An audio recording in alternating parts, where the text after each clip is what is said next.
Topping today's news, a teenager recovering from gunshot wounds after being shot in the back during a failed carjacking. The police investigating continues into a fraudulent vehicle licensing scheme at the Road Traffic Department, and the Education Minister brings clarity to concerns regarding Cuban teachers unable to speak English.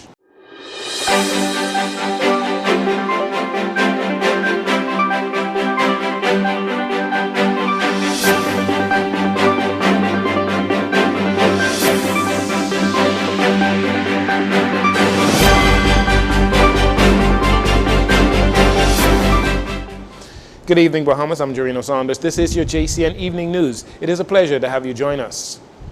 In news from the crime front, a 19-year-old male is in hospital nursing injuries after he was shot to the back early this morning. Police have launched an investigation into this latest shooting incident here in the capital. Preliminary reports indicate that the victim was in his vehicle, a black 2012 Nissan Cube, at the intersection of Village Road and Prince Charles when he was approached by two masked men dressed in dark clothing who exited a dark-colored Japanese vehicle that was behind him. The culprits attempted to gain access to his vehicle but were unsuccessful. The victim sped off, but the suspects discharged gunshots at his vehicle. After realizing that he was shot, the victim drove home and was taken to the hospital in a private vehicle, another private vehicle.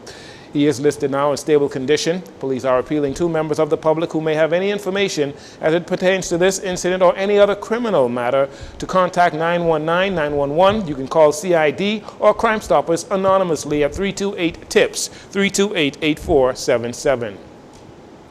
In the aftermath of a number of police-involved shootings resulting in favorable rulings for the victims, with the coroner's court ruling some cases like the Azario Major December 2021 case and the Shanton Forbes March 2018 case, homicide by manslaughter. Minister of National Security Wayne Munro says there is a process and system in place for such instances and that both sides have a right to go through that process. They have instructions in the college on the use of force continuum. The coroner's court serves its function. The DPP, in reviewing the outcome of coroner's inquest, serve their function, and the criminal justice system serve its function. As I've said previously, there are a number of officers who the public would have seen charged immediately with homicide in the Family Islands and here. There were officers whose cases went to the coroner's inquest. Some are completed, some are not. My approach is very simple. We have a system. The persons who the police arrest and charge are subject to that system. When allegations are made against the police also get the benefit of that system. Minister Munro suggested in June that the government look into acquiring some 300 body cameras for police officers, although camera footage will not be released to the public as a matter of policy and as to not taint a potential jury pool. Over the past several months, police have seen an increase in fraudulent license discs on cars following the increase of road checks on New Providence. Head of the Criminal Investigations Department, Chief Superintendent Michael Johnson, says a major investigation is ongoing to determine the origin of these discs and that they have made 2 arrests thus far. And I can say that at present we are able to say that we have 2 persons in custody, a male and a female. We executed a search warrant on their residence where we recovered a number of fraudulent license discs, equipment that we believe was used to produce these items. And so, again, because of the great work that the officers are doing out there in our secure city operation and ceasefire and all the other operations that are out there on the street, we were able to bring this matter to some conclusion. Again, it's an ongoing investigation. He says there are still a number of people that need to be brought in for questioning in their investigation. Chief Superintendent Johnson warns residents who go against the law that you will find yourself before the courts.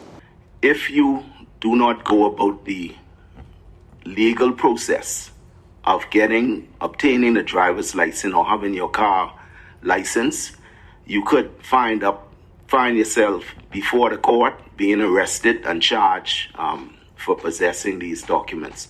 So I admonish you to please go through the proper channels and have these items secured by yourself.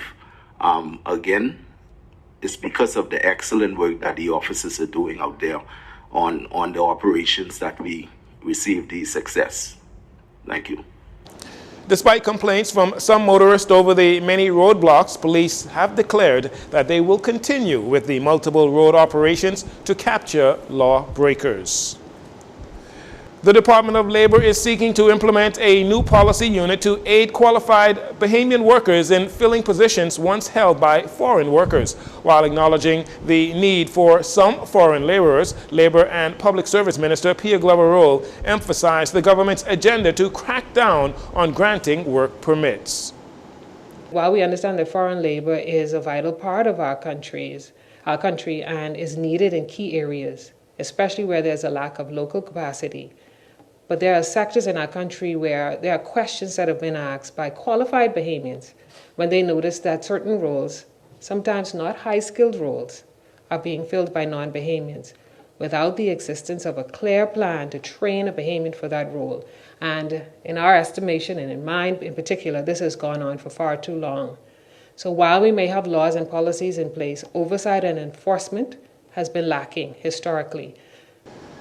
Earlier this year, Labor Director Robert Faxon said 40% of the 12,000 work permits issued this year related to jobs Bahamians can fill, but they choose not to apply for certain types of jobs. However, Minister Glover maintains that there has been a long-standing deficiency within the system.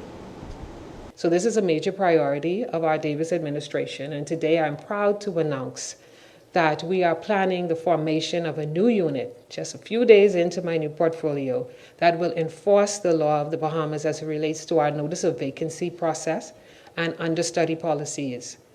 Employers are advised that all applications for labor certificates will be carefully reviewed to ensure that, where applicable, a Bahamian understudy must be identified before that application is processed.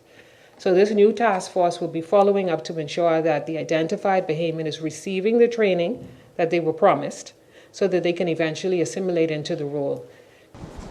According to the minister, the new labor policy will come into force within the next 6 months. And finally, in this segment, as it relates to the matter of Cuban teachers brought in to assist with the country's education system not being able to speak English, Minister of Education, Technical and Vocational Training, Glennis Hannah Martin, responded to concerns expressed by the Bahamas Union of Teachers President Belinda Wilson, who implored the ministry to investigate the matter. Minister Hannah Martin explains that the relationship between Cuba and the Bahamas with regards to the teacher exchange goes back some 20 years. She says there is a learning process. And what I've been advised is that in each new school year, there is an adjustment period on both sides that allows for an accommodation in terms of communications. The Cuban teachers, from what I've been advised, have provided an invaluable input to education. And in fact, in this year, they've allowed us to extend access to special education for children who have been falling between the cracks. And we are now being able to put them in islands that were never heretofore serviced with special ed teachers. The other area that they've brought to the table is technical and vocational. So, for example, we have a technical and vocational teacher in Acklands. And they have not seen that for a little while, and throughout the country. Minister Hannah Martin says the ministry is confident that any potential language barriers will not be a continued issue, and if it is, they will do what they have to do to correct the situation. The education minister expressed her gratitude to Cuba for assisting with the local teacher shortage. Teacher shortages is a global crisis. And in fact, this year, World Teachers' Day is concentrating on that. It's not just the Bahamas. And we are grateful that our neighbors, our sister state, has seen it fit, and I'm sure they face their challenges too. But this has been consistent with their outreaches over the years in healthcare and education, that they have agreed to assist us. So I am inviting all Bahamians and families and parents, and parents, I think parents understand the issue in these schools, that we work with these scenarios to ensure that our children are able to have access to education that would not otherwise be available because we don't have it available in the Bahamas. So special education and technical and vocational. These are the specialties that these teachers are bringing. She explains the vetting and selection process for the Cuban teachers, noting that there was no translators present when the teachers appeared before the panel that selected them. The interviews were done in English. They also took written exams, and the panel included the Ministry of Education, the Ministry of the Public Service, the minister is here, the Public Service Commission, the Bahamas Educational Counselors Allied Workers Union, BECAWU, and Ministry of Foreign Affairs. They were all on this travel. And if, despite our best efforts, there are any issues, we'll work to iron them out. We want it to work. We want it to work. We don't want our efforts for our children not to work. And so all stakeholders I invite to come on board and cooperate in the interests of the children of this nation. Asked whether the teachers' union has been updated on the matter, Minister Hannah Martin says she believes the BUT president and the director of education, the acting director of education, have spoken. We'll take a break here. We'll be right back after these commercials.